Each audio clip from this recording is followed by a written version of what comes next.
কলকাতার ভবানীপুর অঞ্চলে তখন প্রায়ই বসতো শখের দলের যাত্রা থিয়েটারের আসর। বাড়ির মেয়ে বউ ছিলেন তার উৎসাহী দর্শকও। ওই রকম এক যাত্রার আসরে একবার মায়ের সঙ্গী হয়েছে শিশু খোকা। হ্যাঁ, খোকা সাহেব। অন্য মেয়েদের সঙ্গে মা বসেছেন চিকের আড়ালে, কোলের কাছে সে। পেটা ঘড়িতে ঘা পড়তেই একযোগে যখন বেজে উঠল ঢোল, করতাল, হারমোনিয়াম, মন্দিরা, বেহালা, এসরাজ, কর্নেট, ক্ল্যারিনেট, খোকা সাহেব চিকের আড়াল থেকে এক লাফে বেরিয়ে বসে পড়ল ক্ল্যারিনেট বাদকের পাশে। মুগ্ধ বিস্ময়ে সারাক্ষণ লক্ষ্য করে গেল কি করে বাজছে ওই বাঁশি। পরদিন সকাল হতে না হতেই ছেলের বায়নায় সারা বাড়ি একেবারে অস্থির।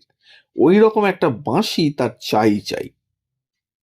তার রাশভারী পিতৃদেব কড়া গলায় হুঙ্কার ছাড়লেন, বাঁশি বাজালে ফুসফুসের দোষ হয়, আর বেটা ছেলেরা ক্রিকেট খেলুক, ব্যায়াম করুক, শরীরটা ভালো হবে।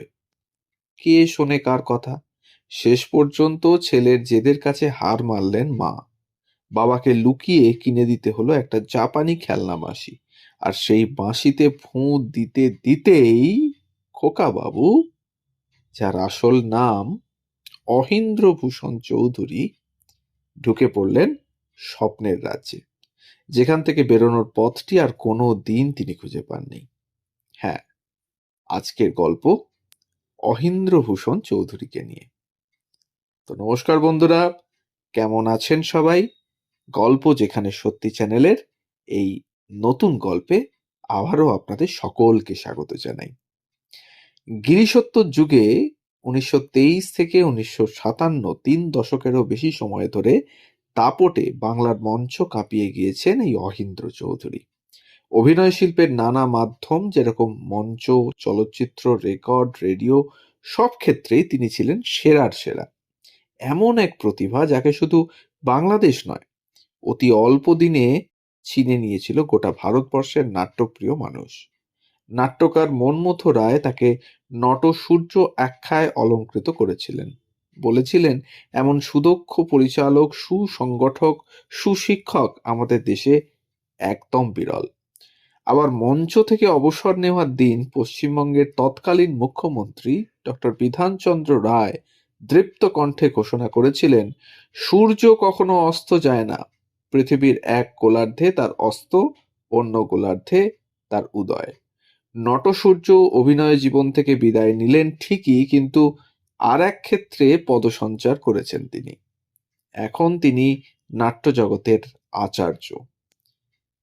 1895 সালের 6 আগস্ট সুড়ো নারকেলডাঙ্গার মাতুলালয়ে অহিন্দ্র চৌধুরীর জন্ম।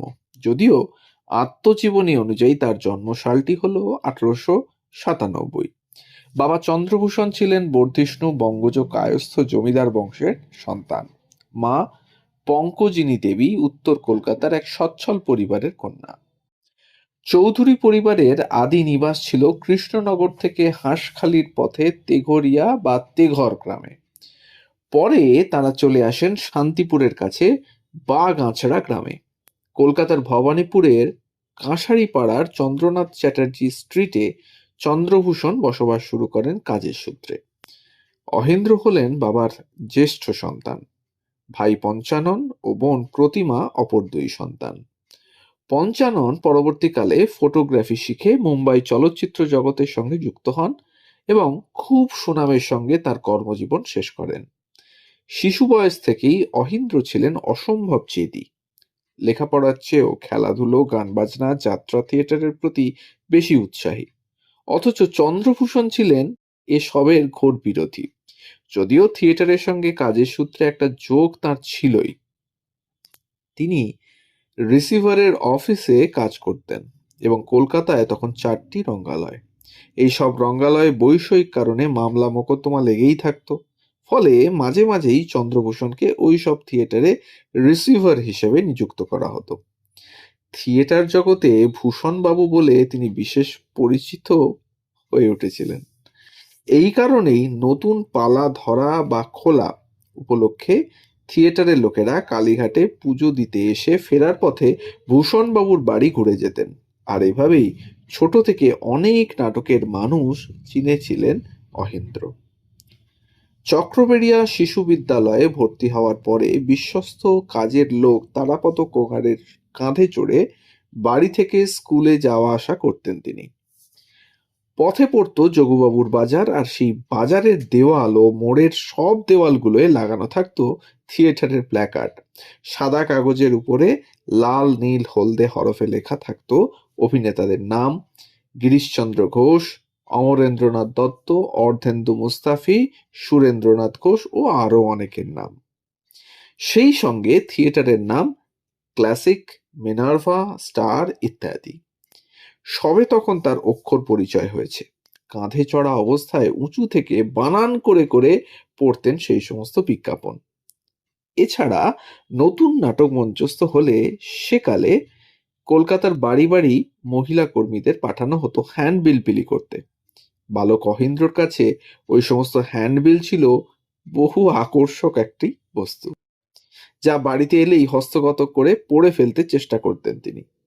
থিয়েটারের মায়াময় এক জগৎ কল্পনার সঙ্গে মিশে যেত অহিন্দ্রর মনে।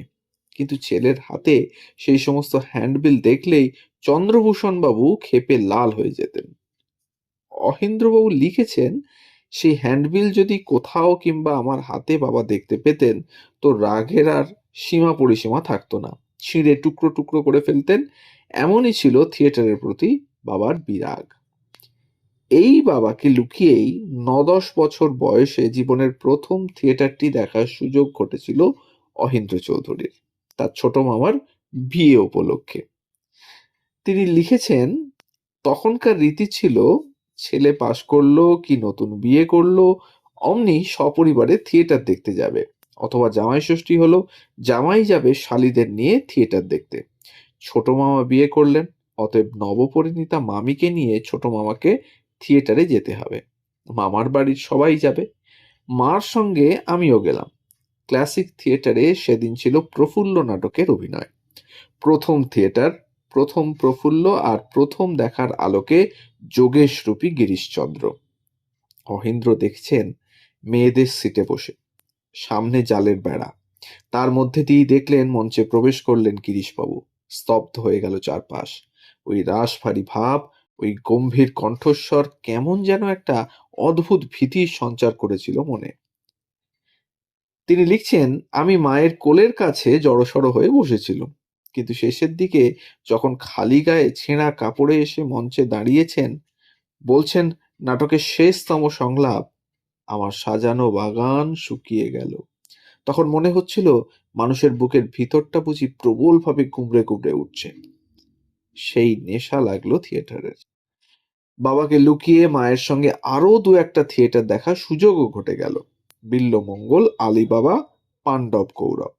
কিন্তু পড়াশোনার চাপে আর থিয়েটার দেখা হলো না, কারণ ততদিনে তিনি ভর্তি হয়ে গিয়েছেন লন্ডন মিশনারি সোসাইটি স্কুলে।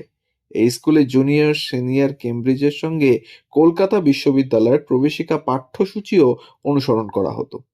অহিন্দ্রভূষণ প্রবেশিকা পাঠ্যসূচিই নিলেন, যদিও শেষ পর্যন্ত প্রবেশিকা পরীক্ষায় তার বসা হয়নি। ততদিনে অহিন্দ্র ঢুকে পড়েছেন বাংলা রঙ্গমঞ্চের অপেশাদার শখের নাটকের বৃত্তে। যদিও ছাত্র হিসেবে যথেষ্ট সুনাম ছিল তার, কিন্তু স্কুলে পড়াকালীন থিয়েটারে অভিনয়ের সুযোগ ছিল না। একদিকে স্কুলের বাধা, অন্যদিকে আবার বাবার আপত্তি। জেদি অহিন্দ্র ভালো ছাত্র হয়েও প্রবেশিকা পরীক্ষায় বসলেন না, পড়াশোনার পাঠ চুকিয়ে দিলেন। তখন দেশে স্বাধীনতা আন্দোলনের ঢেউ লেগেছে। সেই উদ্দীপনায় পাড়ায় পাড়ায় গড়ে উঠেছে ব্যায়ামাগার, জিমন্যাস্টিক ক্লাব, ফুটবল ক্লাব ইত্যাদি। বাংলার নাট্যশিল্পেও জেগেছে জাতীয়তা বোধের ছোঁয়া। নাটকের অভিনয়ে জাতীয় নেতাদের সমর্থনে গৌরবের আসন পেয়েছে। পৌনে ৭ ফুট লম্বা, ব্যায়াম করা সুঠাম দেহ, টকটকে ফর্সা গায়ের রং, এক মাথা কোঁকড়ানো কালো চুল নিয়ে ১৬ বছর যুবক অহিন্দ্রভূষণ ভবানীপুরের প্রগতি নাট্য সংস্থা রয়্যাল ক্লাবের সঙ্গে যুক্ত হলেন ১৯১০ সালে।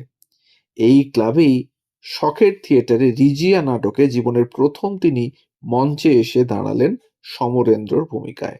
তার বয়স তখন ১৭। জীবনীকার গণেশ মুখোপাধ্যায় জানিয়েছিলেন, নাটকটি হয়েছিল ভবানীপুরের দেবেন্দ্র ঘোষ স্ট্রিট ও হরিশ মুখার্জি স্ট্রিটের মোড়ে প্রিয়শঙ্কর বাবুর বাড়িতে। এই রয়্যাল ক্লাবে অহিন্দ্রবাবু আরও কয়েকটি নাটকে অভিনয় করেন, যেরকম চন্দ্রগুপ্ত নাটকে চাণক্য, শাহজাহান নাটকে নাম ভূমিকায়, গৃহলক্ষ্মী নাটকে উপেন্দ্র। এই সব অভিনয়ের মধ্যে দিয়ে অহিন্দ্র চৌধুরীর সুখ্যাতি ছড়িয়ে পড়েছিল ক্লাবের সদস্যদের মধ্যে, আর এই খ্যাতিই তাকে সাহায্য করেছিল আরো বড় ক্ষেত্রে এসে পৌঁছাতে। তো আজকের গল্প অহিন্দ্র চৌধুরী পর্ব 1 এই পর্যন্তই থাকলো। আরো ইনফরমেশন নিয়ে আমরা আসছি আগামীকাল। তাহলে আবারও মনে করিয়ে দিই, চ্যানেলে নতুন হলে অবশ্যই আমাদের চ্যানেলটিকে সাবস্ক্রাইব করে নিয়ে একটু পাশে থাকবেন। বেল আইকনটিকে প্রেস করতে ভুলবেন না, যাতে পরবর্তী গল্প খুব তাড়াতাড়ি আপনাদের কাছে পৌঁছে যায় তার জন্য। আর যদি এতটুকু ইনফরমেশন আমাদের ভালো লেগে থাকে বা উপস্থাপনা ভালো লেগে থাকে, তাহলে অবশ্যই একটা লাইক, একটা কমেন্ট আর একটু শেয়ার করে দেবেন আমাদের গল্পগুলো, যাতে আমরা পৌঁছে যেতে পারি আরো অনেক মানুষের কাছে। তো সবাই ভালো থাকুন আর শুনতে থাকুন গল্প যেখানে সত্যি। ধন্যবাদ।